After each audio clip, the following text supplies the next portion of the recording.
Zach here from Gravel Bike California in Carlsbad, where I'm back for some more North County gravel. Now, last year I came out here for Gravel Stoke development team's first ride of the year, and it was a fun one as we went around Lake Hughes and above, where I stayed mostly upright. Well, this time we're a little further south. We're going to do another great loop. We're heading up to Black Mountain, circling around to Del Mar, and then back out to the beach, or the West Coast. Let's roll.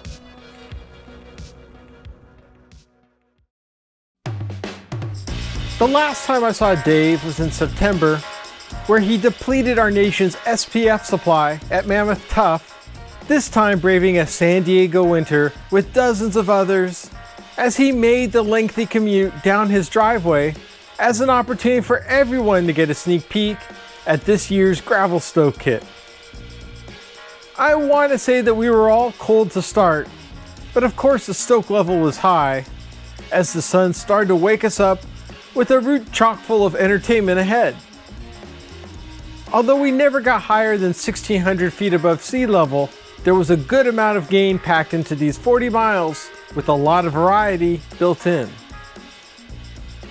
We quickly made our way out of Carlsbad, getting an early splash of dirt, wiggling from path to path, which had a solid multi-use feel to it, with an occasional impediment causing a traffic jam, as this off-road interlude lasted only a mile. We had some alternatives getting back onto the road, but not so much in the Z direction, turning onto Fortuna Ranch Road. It's just hilly here. Which is good that Rancho Santa Fe had plenty of protection to keep the number of loose horses at bay, which led us to a textbook-looking rural road that conversely appeared like it was paved the week before, as it felt like we were riding into the sun, hoping another burst of climbing would soon cease, as with the transition to dirt would pay off. Suerte del Este looked promising at first, being a wide open road, shedding the occasional remote home, but while you could see some trepidation out there, it was justified by the conditions as we progressed, until recent rains evacuated the meaning of the word road, trying to navigate this V-shaped passageway, as there really was no correct side to ride, or no proper tips to keep you upright, but most importantly, at least I had a handle on all this.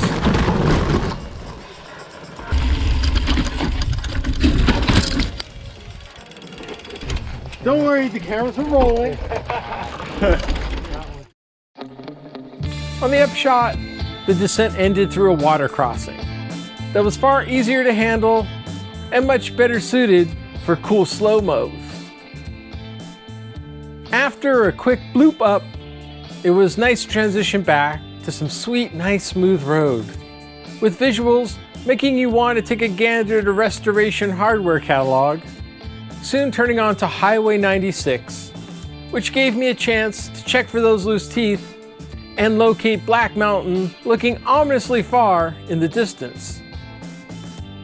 After 4 paved miles, we veered off the main road, whipping down around the San Diegito River, where my commitment to show any type of water crossing continued to follow my legal obligations, as it was back to dirt onto the Santa Fe Valley Trail, which is flat and fast for the first mile, with Dave noting that this segment is a staple at BWR, as you could also owe the speed to the surface, and even with the occasional accoutrements, it was fun turning your legs curve after curve, but all of a sudden it felt like the trail was celebrating opposite day, not just from this rare dip, as instantly it feels like we're on Switchback Central, with 2 sets of them counting nearly 30, and keeping track of them all is a dizzying exercise, not just from the abundance of them, but the short distance between turns, making the exit bring another twist,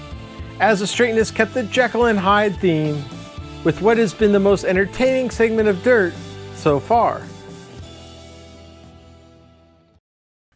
The group still held strong, getting a breather on some pretty calm side streets, but not for long, rocketing onto single track as the pack all felt fuel injected, hitting all these captivating trails in La Jolla Valley.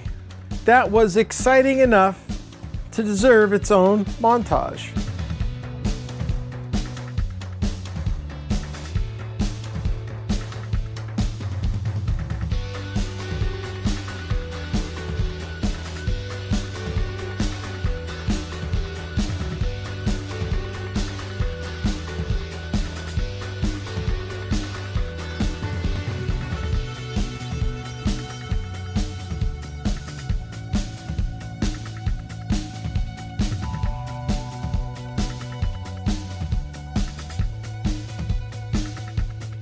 The visuals were also on cue here.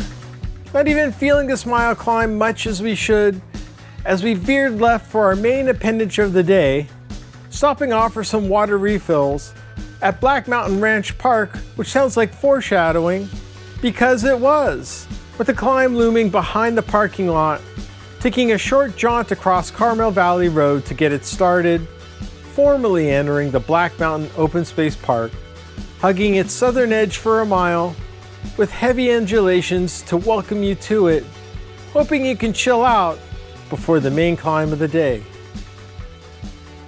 Black Mountain is just under 2 miles and stays steady near its 7% average, but there's a couple of factors involved that makes this ascent so beyond its numbers.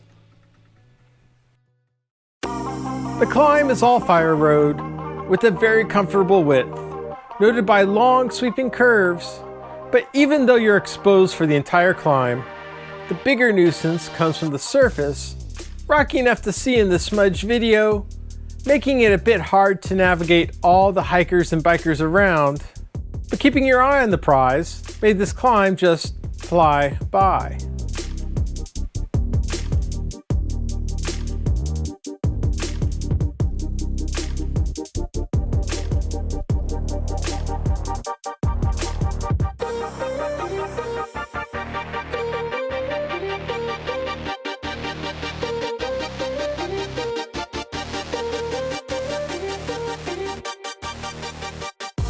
It was a great view at the top, but the group was ready to leave before it could set up craft services.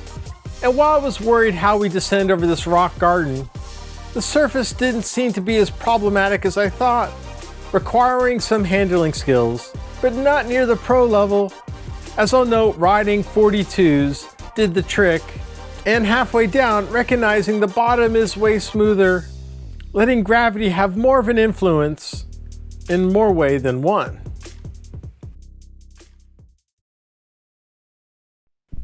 We backtrack out of the park, reversing along the southern edge, where it seemed like most of the group had gone ahead, and noticing it was a bit silent coming back on Carmel Valley Road, confirmed our thoughts coming back to Black Mountain Ranch Park. We closed out our backtracking portion of the day, veering away at the triangle from La Jolla Valley, kicking off 4 miles of trending downhill fun, following the general direction west by Carmel Valley Road, and I have to figure out how to stop showing these. There were a few options out here, but glad we stuck with the one noted trail, entering the Santa Luz series of connections that had a variety of conditions that made you a cheerleader for gravity.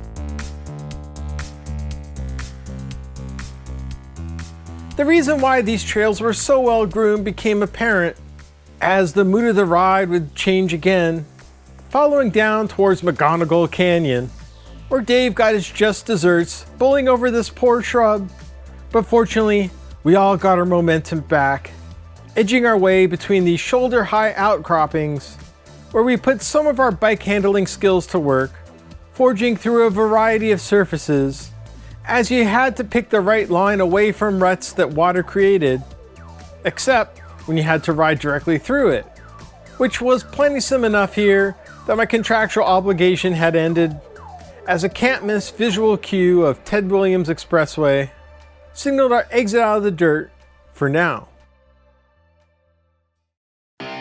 We'd been away from any neighborhood for so long that I wondered how much the world had changed since I last saw civilization.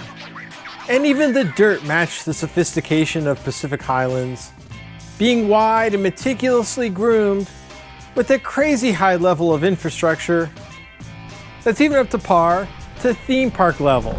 It's like I'm in Disneyland. Note, I haven't seen Fantasia since it first came out. Obviously, a connoisseur like myself deserves this country club level of gravel, which became a slap in the face where HOA dues ended, because you can't have hope without the stress. But the Gonzales Access Trail was actually in good shape after our rude introduction, providing some more flattish gravel goodness until we got into the Torrey Pines Trail, which had plenty of pockets of sauciness thanks to our wettest season in years. But to continue west, took a squirrely run onto the Lagoon Trail, which was twisty in every access, with not a lot of space to handle these conditions. And that's before I'm mentioning this mini ravine, which I think some are still wedged in there. As clearly, this is not the trail to teach linear concepts, especially ending on this extreme parabola that borders on the subterranean. Our mileage remaining was now in the single digits, as waterways normally suggest parallel trails, which would be verified if I could wiggle our way by onto what?